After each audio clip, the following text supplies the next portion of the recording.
Compound.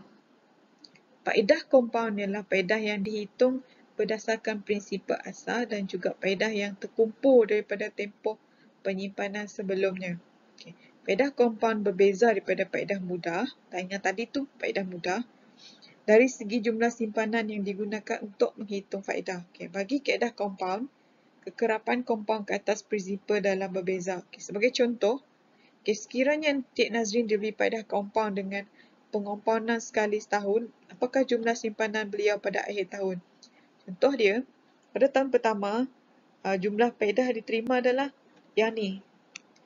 Okay, jika jumlah simpanan pada akhir tahun adalah berjumlah ni, okay, bagi tahun kedua, jumlah simpanan yang digunakan untuk penghitungan faedah adalah 8,240. Maksudnya prinsipal yang dia simpan mula-mula tu tambah dengan faedah untuk tahun pertama iaitu 240. Okey, maka untuk pada akhir tahun kedua dia ambil nilai ni, nilai yang sudah bertambah, bukan daripada nilai asal yang disimpan oleh pemegang akaun tu. Okey, maksudnya dengan jumlah simpanan Encik Nazrin pada akhir tahun kedua adalah tambah balik daripada 8,240. Ni hasil yang dah tambah pada tahun pertama. Okay, tahun mula-mula dia simpan 8,000. Tambah dengan jumlah faedah 3%, tahun pertama adalah 240. Untuk kiraan tahun kedua, dia kena guna 8,240. Bukan guna yang 8,000 ni. So, tambah dengan faedah kedua, dia dapat RM247.20. So, hasil terakhir yang untuk akhir tahun kedua ni, jumlah yang Encik Nazrin dapat adalah RM8,487.20. Maksudnya setiap tahun dia akan bertambah. Untuk tahun ketiga dia kena guna nilai ni, bukan guna nilai asal. Kalau guna nilai asal, nanti makin kecil nilai ni. Okay, secara umum, rumus penghitungan yang melibatkan faedah compound adalah jumlah faedah compound P ni, prinsipal yang asal tu, 1 tambah dengan kadar rate bahagi dengan N, darab dengan NT. Okay, nilai matang. Prinsipal adalah P tadilah, R adalah yearly rate kadar faedah tahunan. N ini diwakili oleh bilangan kali faedah compound. Maksudnya dalam setahun berapa? Lepas tu T ni berapa tahun? Kalau macam contoh Encik Nazrin tadi, kena pasti P dulu dia ada 8,000. R adalah 0.03. N adalah 1 di tahun pertama dengan tahun kedua. Okay, masukkan dalam formula ni. Bila kamu dah jumpa ni, masuk terus dalam formula. So, dapatlah jumlah.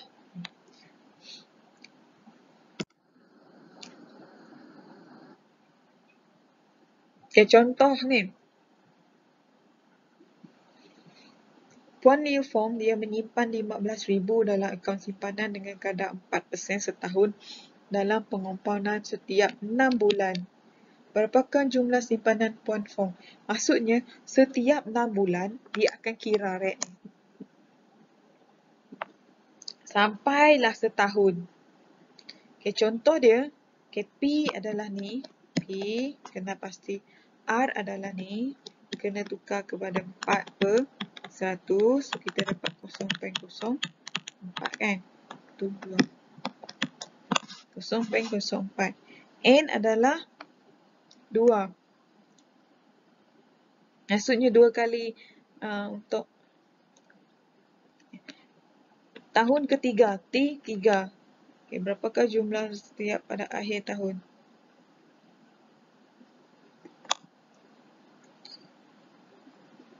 Okay, masukkan dalam formula. P15, 0.04, N2, T3. Masukkan terus. So, akhirnya, Puan Fong akan dapat RM16,892.44 pada akhir tahun ketiga.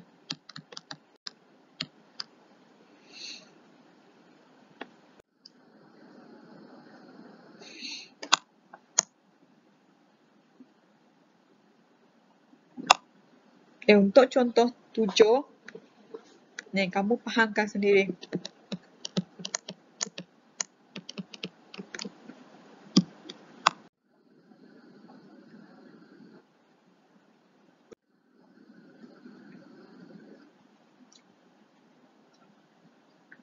Untuk perbankan Islam,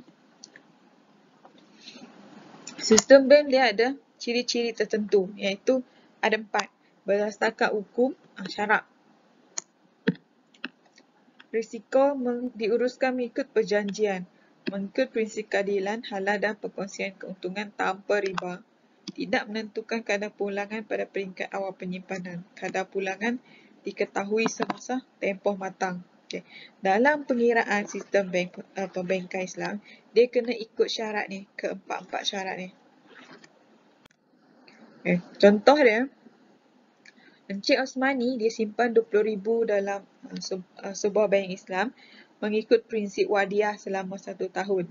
Prinsip wadiah ni adalah harta ataupun wang tunai yang diterima dengan persetujuan pelanggan disimpan dalam bank. Pihak bank bertanggungjawab atas keselamatan harta ataupun wang tersebut. Harta lah ni, aset dia. Selama setahun. Pada akhir tahun tersebut, beliau menerima 20,500 sebagai pulangan. Tambahan 500 ni merupakan hibah, hadiah daripada bank. Hitung peratus hibah yang diperolehi oleh Encik Osman.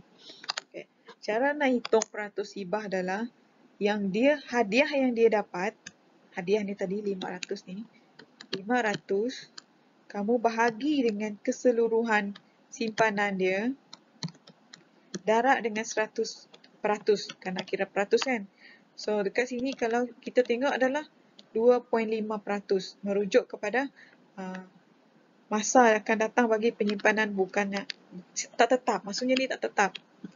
Kalau tiba-tiba nanti dia bagi hibah dia, ataupun hadiah ni dia bagi 700, so, kamu kena dengan 20,000 darab dengan 100 untuk dapatkan peratus ni. Dia bergantung dengan hadiah yang dibagi. Kalau bank yang biasa tadi tu, dia tetap. Kalau dia bagi faedah 2%, 2% lah. Melainkan bank akan tukar ikut masa yang tertentu.